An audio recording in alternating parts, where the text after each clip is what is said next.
You know, it feels good to watch something that brought you nostalgic and joy. For other people, it's old films of themselves or family photos, probably camping trips, old video games they played.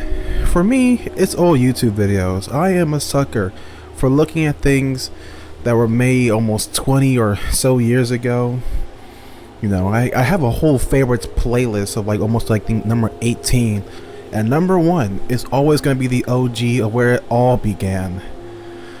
But what brought me more nostalgic was that 4 hours ago, no, I was probably at work all day, Sonic Paradox, the channel that I grew up on watching Sonic videos, well, that and Shadow 759 and various other Sonic content creators, just dropped Casino Calamity.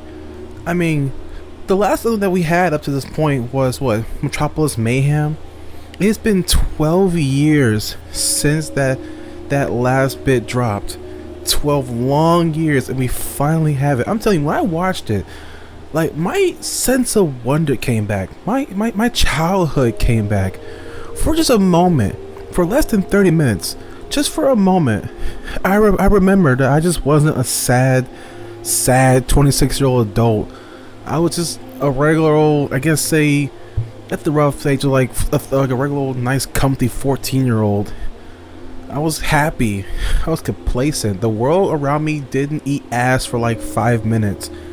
Because it just brought me so much joy to see it. Like the hype. Like, when my sense of wonder got revived, I feel like a fucking 30-year-old adult being at Disneyland kind of happy. It was nice to relive that. To sit there and watch it. Like, it cleansed my soul. And it made me just sat there and ponder about, like, what was the very first Sonic shorts? I was scrolling to the channel and I realized the first one, not the HD versions, but the original, was 16 years old.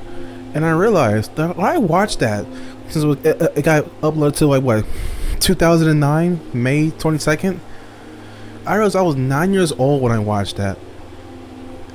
And still watching them now, they still just hitting comedy and the jokes and the skits. They're still just as funny as they were when they first uploaded.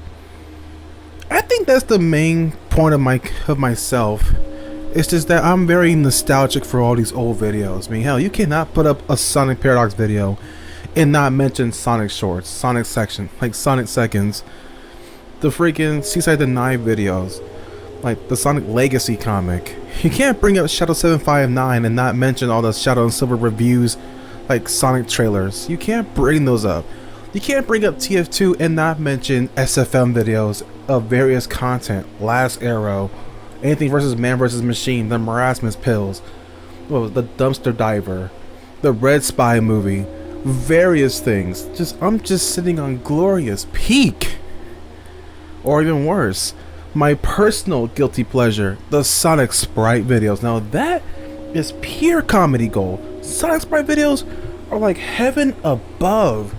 Thankfully, in just a random scroll and remembering, them via like, I guess like a thought dump, I look for them, and sadly, not all of them survived, because I guess some of them use a lot of, content, copyright, probably songs, various things. People got cringed out, channels got deleted or hacked, but there's still plenty left. They're all still here. All the the ones that I could find: Hedgehog Court, Leon the Snow Wolf, like Devin the Firefox. This is just the couple that I remember. Anaka the Hedgehog. I remember all of this shit. And I think I spent one night binging this like it was like a regular ass TV show. I was binging it like you was watching an Interview with a Vampire, just enjoying it, just remembering. And I realized, god damn, one, I miss myself. I miss my younger years. I miss when I had purpose. Not purpose. Let me rephrase this. I miss back then when things were so much simpler. Where I was a dumbass kid watching YouTube during the wild wasteland. With the FNAF video, Hot Diggity Demon. Flash grids. Especially like the 40k Ultramarines versus the furries. Spats Kid with that hero one I remember watching a long time ago. That's in the deep part of my mind. I miss when YouTube back then, animators were just dropping peak after peak. Didn't matter if it was raunchy, didn't matter if it was vulgar, didn't matter if it was cinematic. They put it on the content channel and you could watch it, and then they got paid for it. They made a lot of good views. No, this is running congruently with the fact that YouTube back then, you could get paid per view, not paid for the watch time. So if someone said they made like what, say 30k views, you at least turn back the profit you made off it. You know, it wasn't just like, here a little animation, here's like $5, here's like 5 views, get like a middle finger, sorry. Back then, you got paid for the hard work, which was very incentivizing. Nowadays, you get paid for watch time. You gotta make sure people are watching your fucking videos to completion. If not, you're gonna make less than what you're worth. You know, earlier last week, Thaf9 was talking about abandoning his channel, Thaf9, for like T9 and his other, you know, channels, because that FNAF video he dropped, that, you know, it got kneecapped because of AI shit. You know, on a side note, AI shit is what's really killing the platform. If it's not AI bullshit, it's the stupid ass content farms. It's like YouTube can have content creator bias, defend, you know, kid diddlers, will destroy any channel that will try to cover To Catch a Predator, and do all this heavenly good stuff, but cannot for the life of them kill content farms. The videos that make AI slop and bullshit all day and things that are bad for kids, YouTube just turns a blind eye to it for no reason. None. It makes no sense. It's just like, get the shit and get fucked. If you're not making 8 gazillion views per video, then you don't make money. And you better make sure people are watching videos to completion, like I'm being edged for 4 hours with a rock and a whetstone. It's like, I'm gonna need management of YouTube to lock the fuck in. We need a renaissance of YouTube. I mean, a pure renaissance of just going back to when things were simple. I mean, I get it. The ad apocalypse and AdSense was one thing, but we live in a modern day where you know, you can be like Kick or like Twitch. Have your content creators pay a little bit to YouTube to keep the platform running.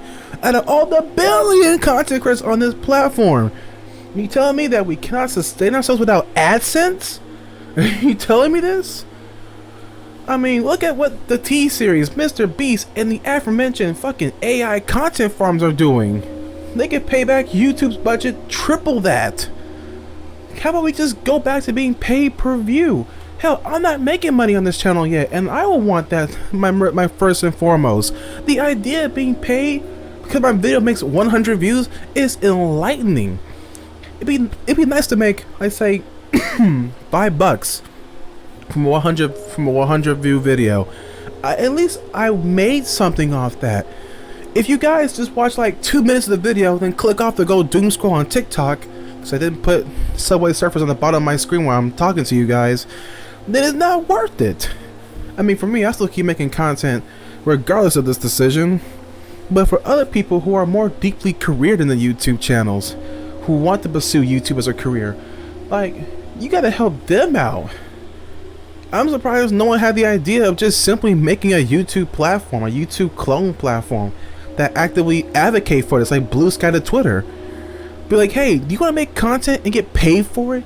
Do you want to make content and actually make a profit off it for the animators who work so hard, probably spent months, years making this shit, and actually turn back a real profit and not give fuck when your video gets AI kneecapped, or worse, copied and clicked in an AI click farm? They come to this channel or come to this, you know, website or something. I think it'd be perfectly fine.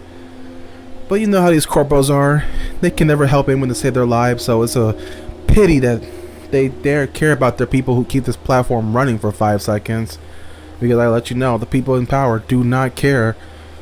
There's going to be a day where everyone's going to ban YouTube, or they're going to leave YouTube alone to die. And they're going to be like, please come back, please, we're sorry, please, we're sorry. You know. But leaving from my side note to get back to the main note, it feels good to see these old things, to watch these old content. Yes, you can look at some of it and probably die a little bit on the inside out of all the clearly dated humor, the jokes, the references. It's like watching an old Nostalgia Critic video, or their movies, or any video that was like that was made past before I say 2016.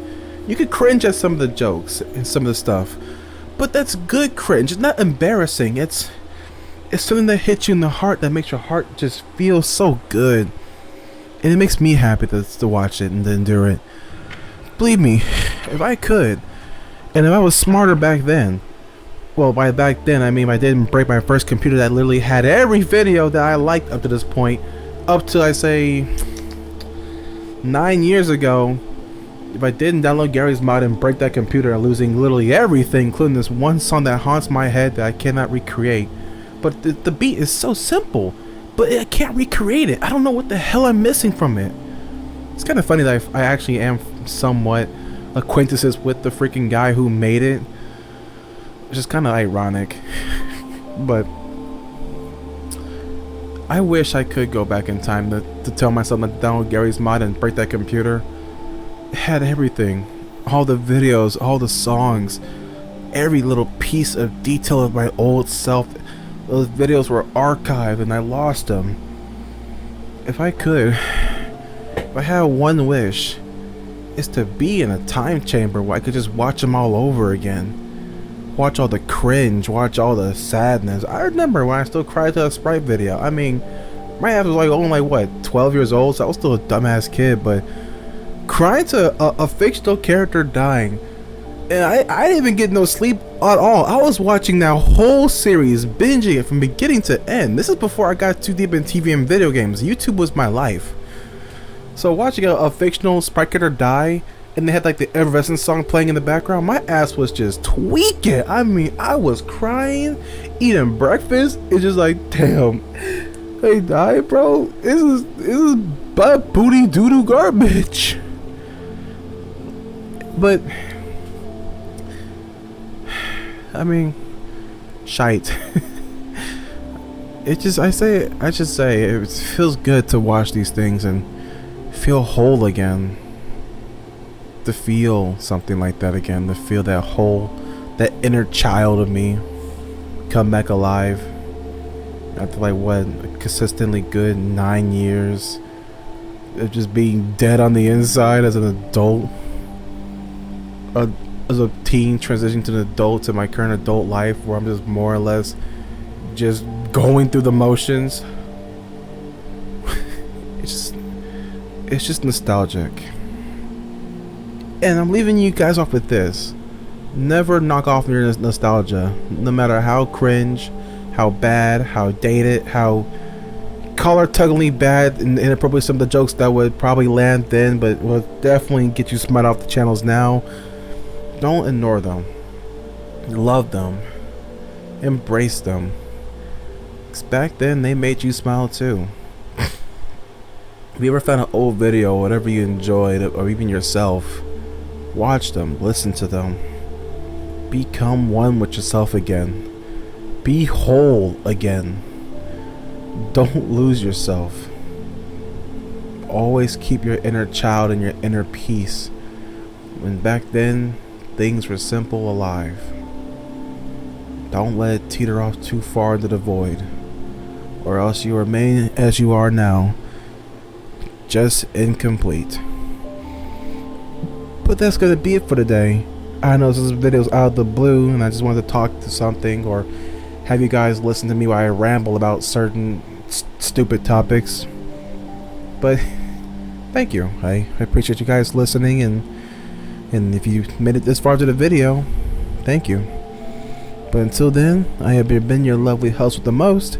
Until next time, I gladly bid you guys adieu.